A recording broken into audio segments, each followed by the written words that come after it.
Marine Le Pen est notre invitée ce matin, bonjour. Bonjour. Vous étiez en vacances, on vous a pas entendu pendant... Oui. C'était un choix? Oui, c'est un choix. Ça faisait quand même 2 ans que j'étais à bloc, hein, oui. Et par conséquent, j'avais besoin d'un peu de recul, et puis j'avais besoin aussi de m'occuper de mes enfants, parce que je suis aussi une maman, et on a aussi des devoirs à l'égard de ses enfants. Et puis surtout, croyez-moi, j'ai beaucoup de choses à faire dans les mois qui viennent, et j'ai besoin de tout mon dynamisme pour mettre en œuvre l'ensemble des chantiers qui vont être ceux du Front National. Bien, rentrée politique aujourd'hui donc sur BFM TV et RMC. Marine Le Pen, vos enfants vont à l'école, font leur rentrée. École publique? Oui. Vos enfants sont à l'école publique? Oui, je dois être un choix, ça, ou? Oui, je dois être une exception dans la vie politique française. Car la réalité, c'est que l'ensemble des responsables politiques, qu'ils soient socialistes ou UMP, plaident pour l'école publique, mais mettent leurs enfants dans des écoles privées. Bon. Eh bien, moi, mes enfants sont tous les 3 dans le public, et je tiens beaucoup à l'école publique. Je pense qu'elle a d'abord une longue histoire, et qu'elle a en elle des capacités qui sont spectaculaires. Le problème, c'est que je la vois se dégrader d'année en année. Je vois les professeurs désespérés d'année en année, et je ne vois rien qui est fait pour changer cette situation et pour redonner à l'école son lustre, et puis après tout redonner du coup à nos enfants un meilleur avenir. Alors, mais que faites-vous pour redonner du lustre à l'école française? Mais d'abord, y rendre l'autorité. Parce qu'enfin, Monsieur Bourdin, si les professeurs, pour une grande partie d'entre eux, sont de plus en plus dépressifs, c'est parce que les conditions de travail deviennent de plus en plus difficiles. Il faut donc rétablir l'autorité à l'école, parce qu'on n'apprend pas dans le chaos et l'anarchie, on n'apprend pas dans l'indiscipline. Il faut, je crois, rompre avec le pédagogisme. Vous savez, c'est toutes ces théories, l'enfant doit être au centre de l'école et doit aller chercher à l'intérieur de lui-même. Non, l'enfant est là pour apprendre. Voilà.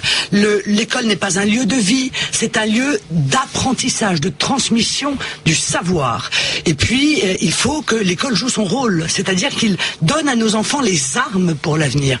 Et je crois que les décisions qui ont été celles de l'UMP, comme d'ailleurs celles du Parti Socialiste, de toucher notamment systématiquement aux apprentissages de l'histoire, où on a supprimé Clovis, Charles Martel, Louis XIII, Louis XIV. Et là, rétabli. Et là, j'offre... rétabli en terminale par... Très bien, mais là, j'offre et Foch, si cette histoire-là n'est pas l'histoire de France, et qu'on en retire tous les grands personnages qui structurent encore aujourd'hui notre pays, eh bien, nos enfants ne seront pas d'où ils viennent, et par conséquent, ils ne seront pas où ils vont. Marine Le Pen, ce matin sur RMC, nous nous amusons, oui, à noter l'école française. Vous mettriez quelle note entre 1 et 10 à l'école de France? Oh, je lui mettrais tout de même la moyenne. Oui. Mais juste. Mais plus pour ce qu'elle a été encore que ce qu'elle est en train, hélas, de devenir. Et cette fameuse morale laïque dont nous parle le ministre de l'Éducation nationale, et qui sera enseignée à partir de la rentrée 2013. Oui, ça fait des années que j'entends cette promesse, moi. Chaque gouvernement, chaque ministre de l'Éducation dit qu'il faut rétablir la morale. Je ne la vois jamais arriver. Quelle morale? Ah ben voilà, alors qu'est-ce que c'est? Vous souhaitez qu'on rétablisse vous? Mais pourquoi Monsieur Payon parle de la morale laïque? Parce qu'il ne veut surtout pas heurter les différentes religion, parce qu'aujourd'hui, à chaque fois qu'on dit un mot, on n'a qu'une peur, c'est de heurter telle ou telle religion. La morale, c'est la morale. Et la morale laïque est la morale dans notre pays, qui est issue évidemment de notre religion chrétienne. C'est comme ça. Bon, et donc tant mieux si elle est enseignée. Le problème, c'est que pour qu'elle soit enseignée, il faut qu'il y ait une discipline dans les classes, parce que sinon aucun enseignement ne pourra être effectué. Vous souhaiteriez des cours de morale systématiques, 1 ou 2 ou 3 fois par semaine dans toutes les classes? Je veux dire, n'exagérons rien. L'apprentissage, on en est presque là, si j'ai bien compris. Oui, mais d'accord, mais n'exagérons rien. Moi, je suis pour le retour aux apprentissages fondamentaux. Je pense qu'on ne peut pas avancer dans la vie en étant français si on ne connaît pas le français, si on n'a pas les bases, si on ne sait pas le lire correctement, l'écrire correctement, si on n'a pas appris, encore une fois, l'enseignement fondamental. Or, je crois que cet enseignement s'est abaissé, que les exigences se sont abaissées, parce qu'aussi, aujourd'hui, à l'école, eh bien, on apprend aux enfants tout et n'importe quoi. Alors, concentrons-nous sur l'essentiel, et je crois que la morale et le civisme font partie de ces fondamentaux. Marine Le Pen, compte tenu de la situation politique actuelle, avec un pouvoir très discuté, très critiqué, avec une opposition qui se cherche et qui est en train de se désunir peut-être autour de la présidence de l'UMP. Est-ce que vous considérez comme le leader de l'opposition? Oui, incontestablement. Vous êtes le leader de l'opposition aujourd'hui? Bien sûr, parce que je suis le leader de l'opposition au système. Parce qu'en réalité, si vous voulez, on s'aperçoit bien que sur les grands choix que notre pays a à faire, ils sont d'accord. Ils sont d'accord. Sur le traité européen, ils sont d'accord. On va parler du traité européen. Les socialistes vont le voter. Évidemment. Monsieur Montebourg, qui nous avait expliqué qu'il était pour le protectionnisme, s'est aplati et il va voter le traité européen. L'UMP a dit par la voix de Monsieur Copé qu'ils allaient voter le traité européen. Donc ce traité, qui est le cadenas de la prison, qui est devenu notre pays à cause de l'Union européenne, eh bien, ils sont tous d'accord avec cela. Sur l'immigration, ils sont tous d'accord. Que je considère, moi, comme étant aujourd'hui une importation massive de chômeurs. Parce que quand on a 3 millions de gens qui n'ont aucune activité, c'est-à-dire en réalité 5 millions de chômeurs, on va pas se raconter d'histoire, hein, et tomber dans la manipulation des chiffres. Bon, eh bien, ils sont d'accord pour continuer l'immigration. Alors 200 000 pour les uns, 250 000 pour les autres, mais en réalité, leur idéologie est la même. Dans la soumission aux banques, Monsieur Bourdin, moi j'avais entendu les grandes déclarations de guerre de Monsieur Hollande contre les banques, il allait les faire plier, etc. Il a fait un aplatissage ventral, j'avoue, historique.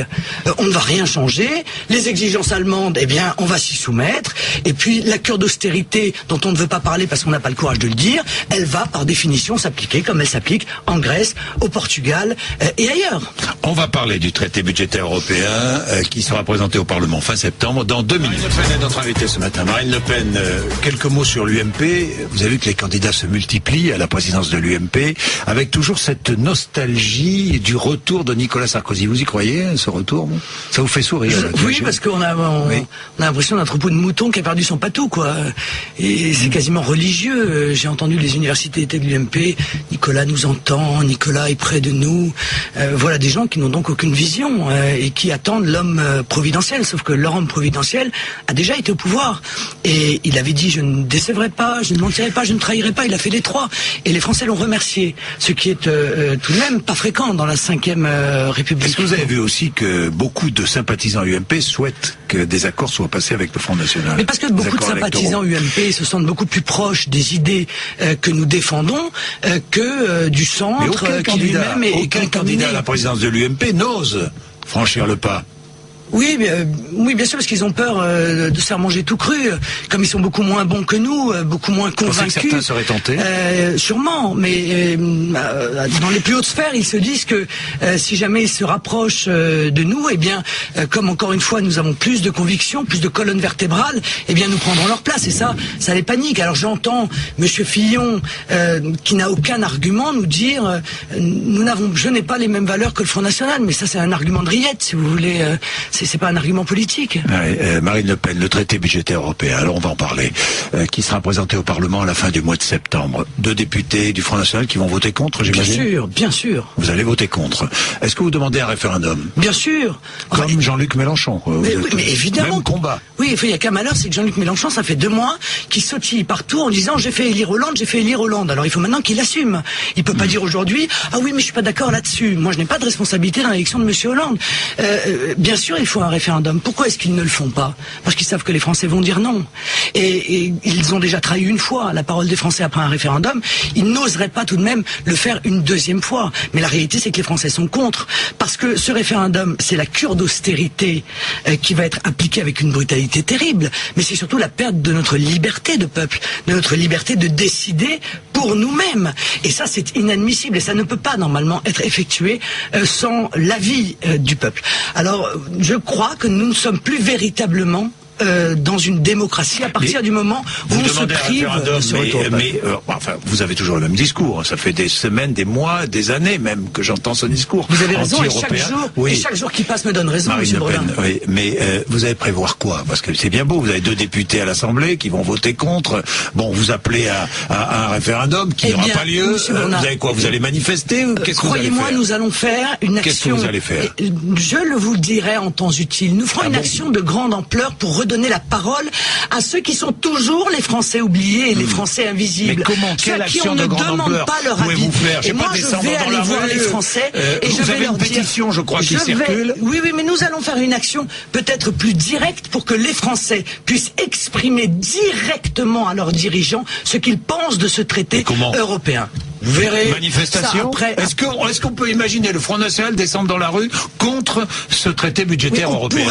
Bien sûr qu'on pourrait l'imaginer. Mais est-ce que c'est le plus efficace? Eh bien, moi, je vais réfléchir avec les dirigeants du Front National à l'action la plus efficace pour que les Français fassent entendre leur voix. Parce que c'est ça mon job aussi.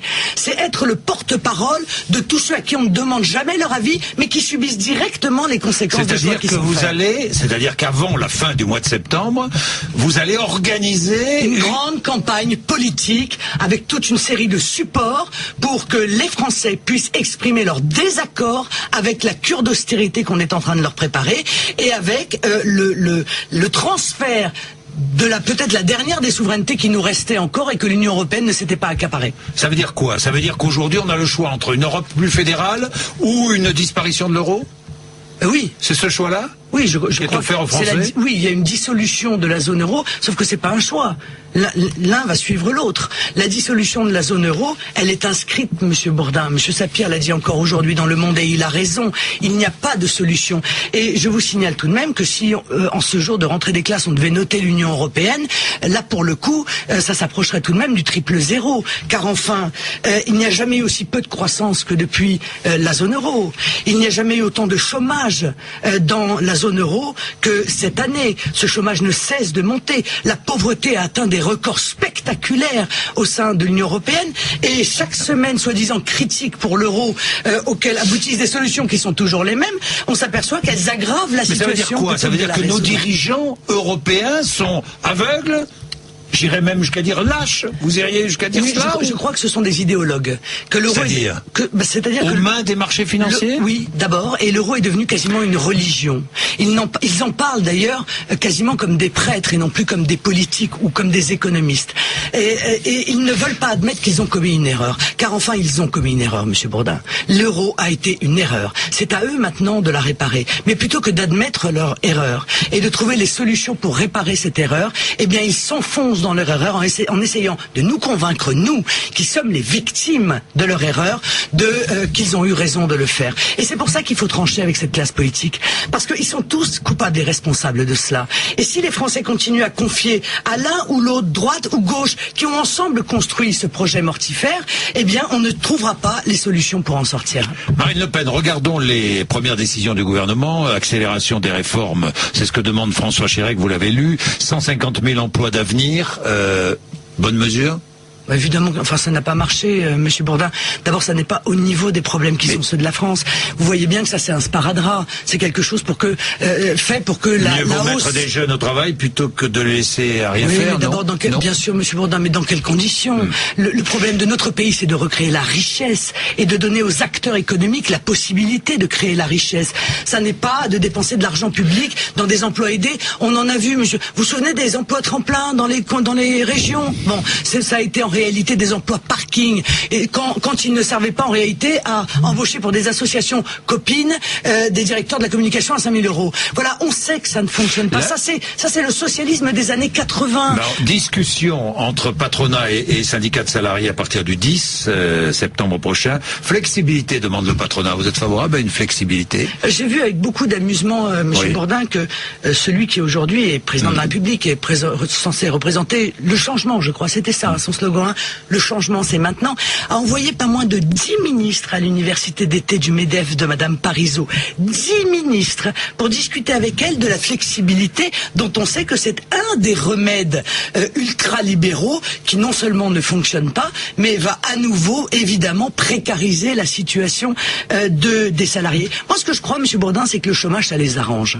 Ça arrange les milieux économiques parce que plus il y a du chômage, moins les salariés revendiquent, plus ils baissent la tête dette, plus ils vivent dans la peur, et plus surtout ça entraîne une déflation, c'est une baisse des salaires, une déflation salariale, ce qui évidemment avantage ceux qui se font de plus en plus de profits sur ces déflations salariales. J'ai 2 questions de politique étrangère pour terminer, Marine Le Pen, parce que on en parle beaucoup, il y a juste raison. La Syrie, intervention si Bachar al-Assad utilise l'arme chimique. Vous êtes d'accord ou pas?